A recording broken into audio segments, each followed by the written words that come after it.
BJP अध्यक्ष JP Nadda Uttar Pradesh में कार्यकर्ताओं से वर्चुअल संवाद कर रहे हैं। 90,000 यूथ को अभी एम्प्लॉयमेंट अगले 4 महीने में दिया जाएगा, इसकी योजना बनी है। मित्रों, 4 साल के अंदर एक भी दंगे नहीं हुए। 4 years, not even a single दंगा। आपको मालूम है, उत्तर प्रदेश का बच्चा पैदा होता था तो वो एक ही शब्द जानता था, कर्फ्यू। आज कर्फ्यू लग गया, आज यहां लग गया, आज वहां लग गया, आज वहां लग गया, यहां लग गया।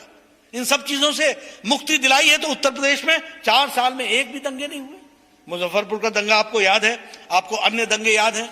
ये राजनीति के जो पॉलिटिकल टूरिस्ट हैं, यह पॉलिटिक्स को भी टूरिज्म की तरह ही लेते हैं।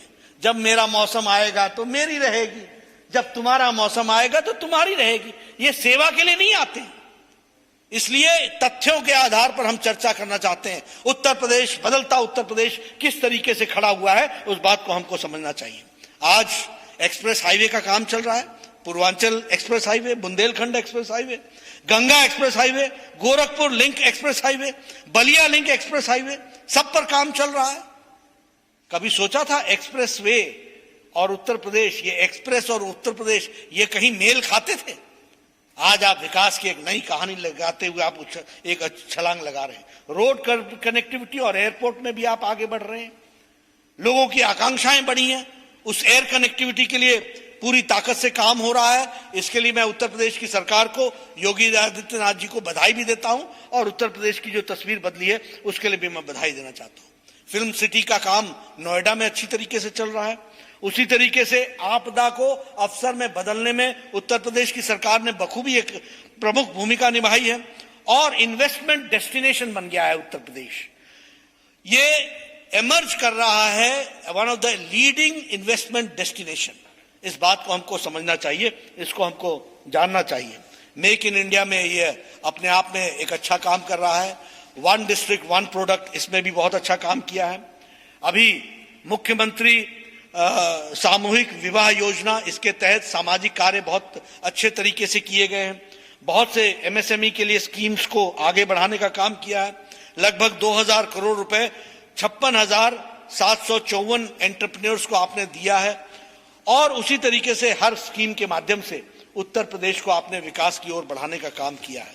मैं जहां उत्तर प्रदेश की सरकार को बधाई देता हूं, साधुवाद देता हूं, योगी आदित्यनाथ जी और उनके सारे मंत्रिपरिषद के सदस्यों को बधाई देता हूं कि आपने उत्तर प्रदेश की तस्वीर और तकदीर बदलने में कोई कसर नहीं छोड़ी है। 4 साल का वक्फा, 4 साल की अवधि बहुत छोटी होती है।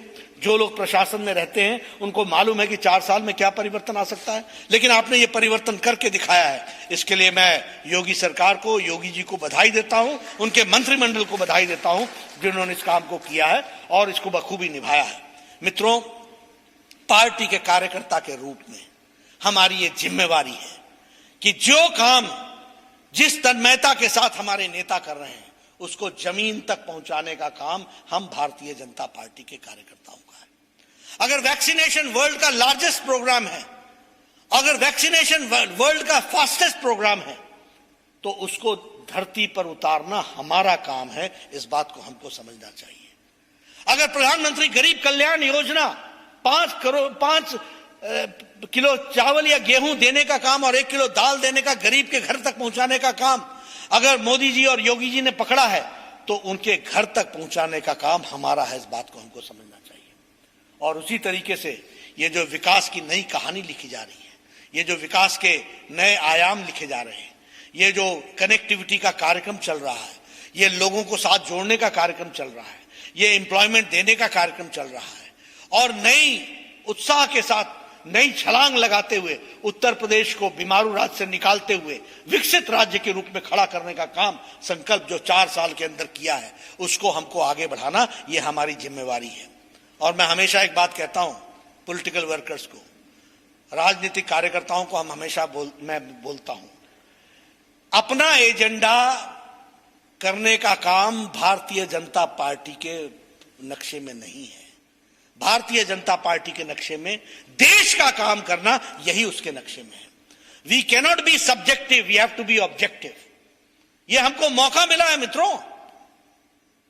60 साल मेरी उम्र हो गई, मुझे याद है मैंने कई सरकारें देखी हैं, मैंने अपनी जवानी में देखा है, सब कुछ देखा है। सब कुछ होने के बावजूद भी सत्ता की इच्छा लोगों की सेवा की नहीं रही, इसलिए भारत पिछड़ता रहा। आज ये मौका हमको मिला है कि हमारे पास यशस्वी प्रधानमंत्री हैं जो दिन रात लोगों की सेवा में जुटे हुए हैं। 130 करोड़ देश के तकदीर और तस्वीर बदलने में लगे, और ऐसे समय में हम पीछे रह जाएं, यह संभव नहीं होगा। और हमें देश भी माफ नहीं करेगा, समाज भी माफ नहीं करेगा, दुनिया भी माफ नहीं करेगी। यह हमारी प्राइमरी जिम्मेवारी बन जाती है कि एक पार्टी के सेवक के रूप में इन सारी चीजों को धरती पर उतारना, यह हमारी जिम्मेवारी बनती है। तो एक तरफ आज थोड़ी देर पहले प्रधानमंत्री ने मुख्यमंत्रियों के साथ बैठक कर बताया कि हमें किस तरह की तैयारी करनी है, और अब बीजेपी अध्यक्ष जेपी नड्डा उत्तर प्रदेश में कार्यकर्ताओं को ये समझा रहे थे कि अगर वैक्सीनेशन सबसे ज्यादा जरूरी है और फास्ट प्रोग्राम है तो उसे कैसे हमें इंप्लीमेंट करना है, ये जिम्मेदारी हमारी है। Presenting B News app available on Google Play and App Store. Download it now.